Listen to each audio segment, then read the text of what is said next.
Ciao Alessandro, questo è un video per te.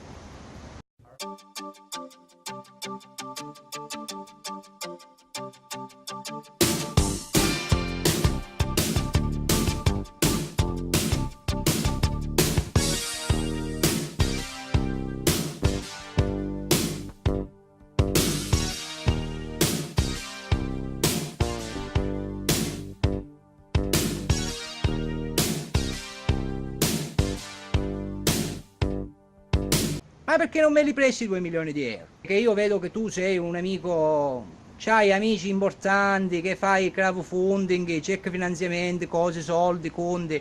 Vedi se trovi qualcuno che mi presta 2 milioni di euro.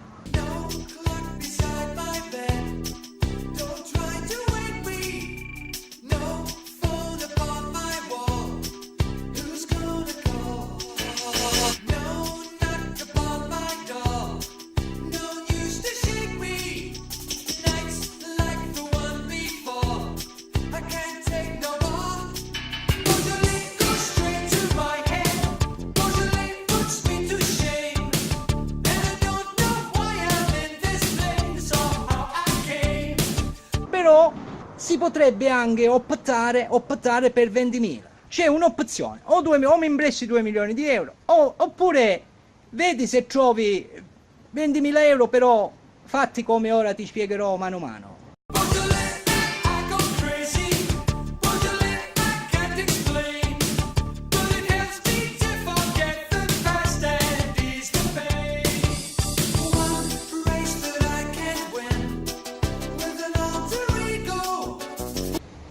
Allora, praticamente tutto da là fino a qua, tutto questo che vedete, che sto indicandovi col dito, tutto questo qua dentro, pure qua, questo è un quadrato nel quadrato, questo qua è un quadrato nel quadrato. Ecco, qui ci verrà un palco dentro questo quadrato, che noi è quello che ci interessa di più di tutti. La foto di sotto è quella reale, dove tu vedi il pezzettino di discesa che entra sotto il cavalcavia, e quella di sopra è, diciamo, questo schizzetto. Noi dobbiamo fare questo lavoro, la vedi? Vedi ad esempio quella di sopra è quello colorato, c'è quello marrone, sarebbe una specie di privé. Più in fondo ancora, se vedi, sempre in alto a destra c'è il palco, diciamo, dove ci sono le palme, che ormai sono morte le palme.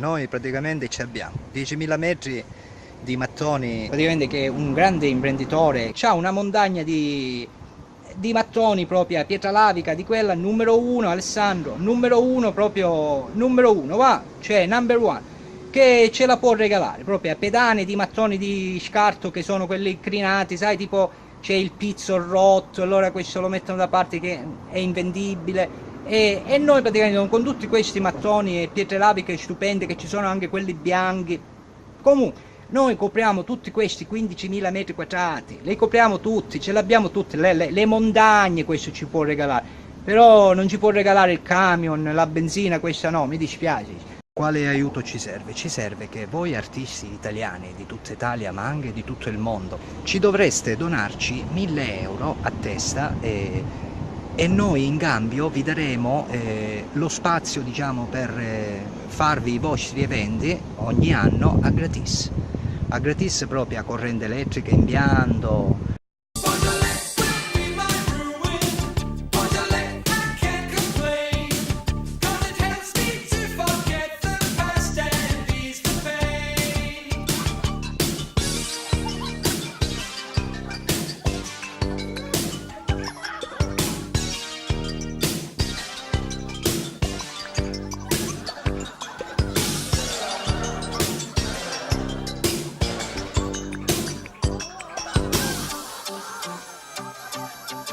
Noi siamo un'associazione culturale, nel frattempo io cammino e mi vado ad appoggiare proprio su una pietra che forse emerge del fantomatico tempio di Demetra, di cui ne ha parlato anche la Sette. Ti faccio vedere un frames nel frattempo che ti spiego, guarda, guarda, guarda. Incredibile ma vero, sotto i nostri piedi c'è un monumento del IV secolo a.C. I ragazzi dell'associazione hanno portato via oltre 200 sacchi di rifiuti. Il loro sogno è realizzare un centro culturale nell'area abbandonata.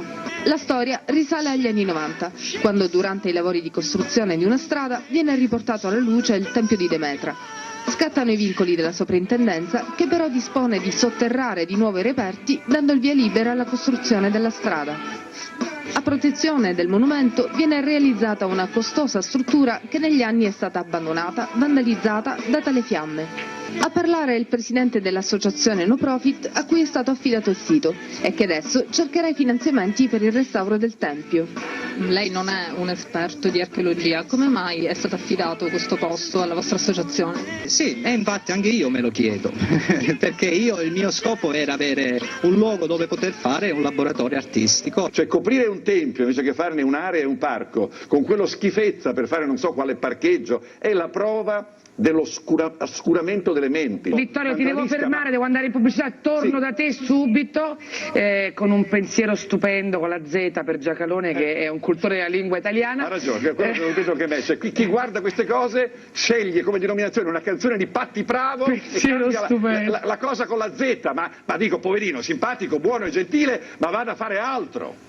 Non stia lì uno che si occupa del pensiero stupendo, del pensiero di Patti Bravo.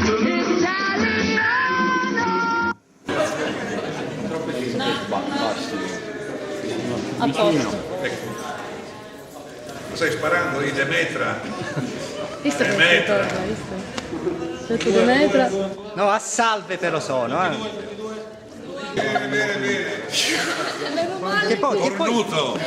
Che poi era quella di pensiero stupendo con la Z, si ricorda che dice che ho rovinato? E invece, sì, mi ha smerdiato. E come? A me a Gela mi dicevano, guarda quello che ha smerdiato Tottoscarpa. E chi però? Ma dove? A Gela, qua. A Gela ti ho smerdato. Io è tanto carino però, anzi meno male che, sì, una cosa, sì, non l'ha detto però. Non l'ho pensato. Sì.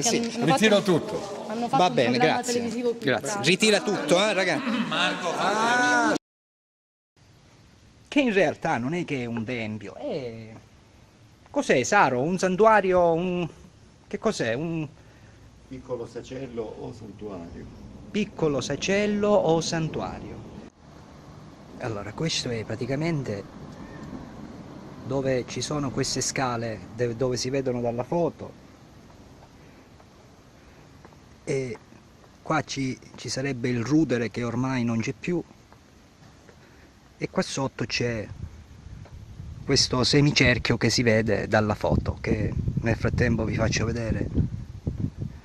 Qua sarebbe tutta la panoramica, ecco qua il muretto per farvi vedere la prospettiva. Qua basta togliere la sabbia e risorge questo fantomatico santuario di Demetra, no? La soprintendenza non dovrebbe fare niente, perché dovrebbe solo mandare un soprintendente, un delegato diciamo inferiore alla soprintendenza, a controllare che noi togliamo solo la sabbia, proprio con l'aspirapolvere volendo. 1.000 euro, artista italiano, chiunque tu sia, comico, cantante, attore di teatro, dacci una mano. Voi fate un investimento che è anche una donazione, è prima una donazione ma poi un investimento, per riportare alla luce questo fantomatico tempio del Tempio di Demetra, del santuario del Tempio, comunque, che anche pure a Reggia, non solo la 7, ti faccio vedere anche un pezzo, ti faccio vedere. È stato per lungo tempo in stato di degrado e abbandono. A Gela, un prezioso tesoro archeologico, i resti di un antico tempio, verrà riconsegnato alla fruizione grazie alla collaborazione fra il comune e un'associazione. Ci racconta tutto Antonello Carbone, vediamo. Laddove una volta transitavano i treni e dove oggi invece si erge un cavalcavia, sorgeva nel cuore di Gela un tempio del IV secolo a.C. intitolato a Demetra. I ruderi, individuati 20 anni fa, sono coperti da una spessa coltre di sabbia tra il cemento delle palazzine e l'immondizia sparsa attorno ai 15.000 metri quadrati dell'intera area.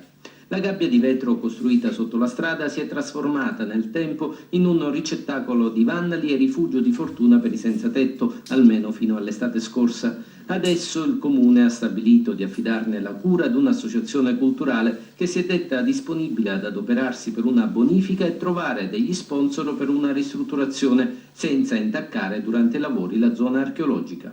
Dopo 20 anni, la prima volta ci sono i catenacci. Ogni vetro di questo che vede costa 2.000 euro. No? Noi ripristineremo al meglio la parte dove non c'è il vincolo archeologico. Mentre invece quello che diceva del Tempio di Demetra, si dice che ci sia il Tempio di Demetra, noi dobbiamo, ogni pietra che dobbiamo spostare, poi dovremmo chiedere alla sovrintendenza. L'idea è appunto quella di realizzare un polo culturale. È un comodato d'uso che praticamente noi faremo dei locali culturali. Fino al 2024 è nostro, proprio ce la può succare. Alessandro, lo puoi dire ai tuoi colleghi, ai nostri colleghi, vedi se si vuole unire e fare questa grande società artistica del Sud, stazione centrale dell'arte, perché qua c'erano i binari, qua siamo dove ci sono i binari della foto che vedi.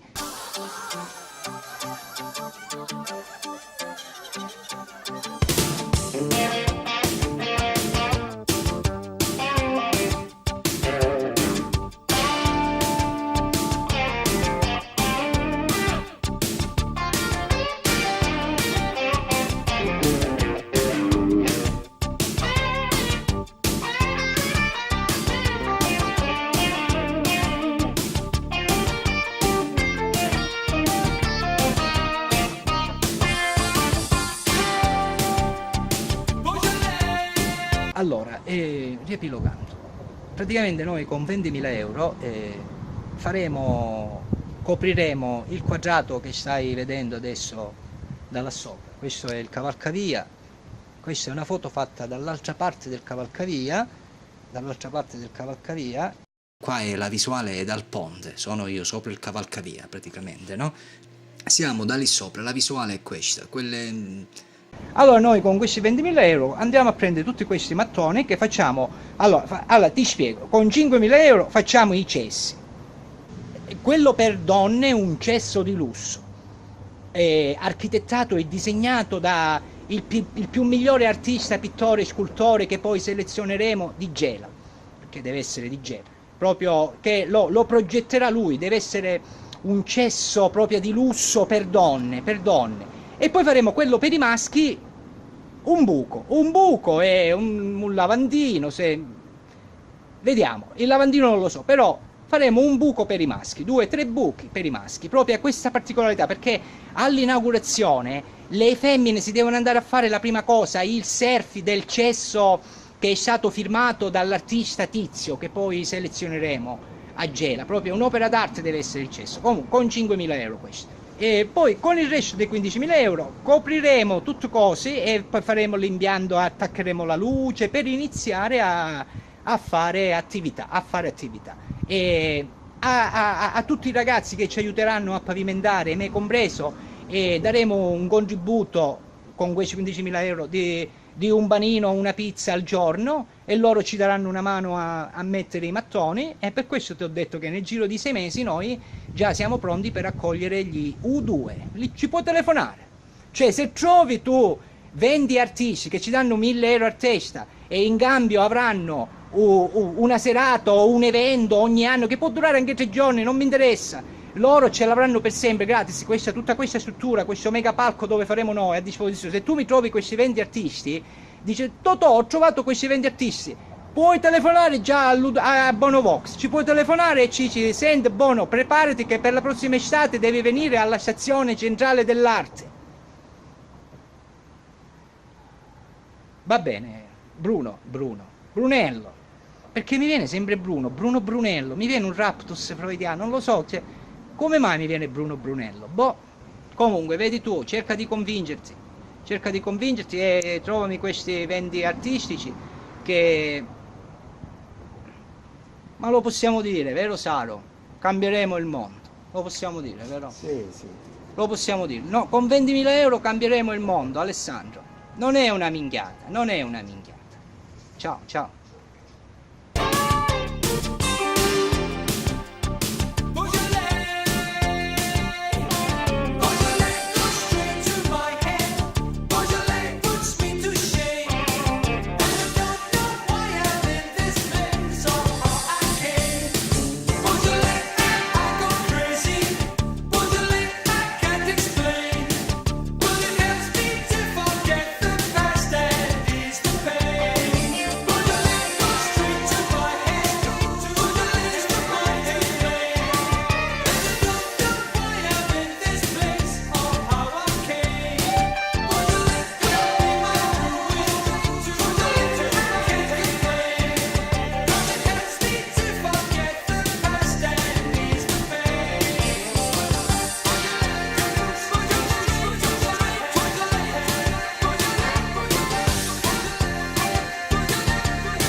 Però sa, chissà, cambieremo il mondo, secondo me è un po' una minchiata, eh? Comunque siamo comici siamo, quindi minchiata si può dire.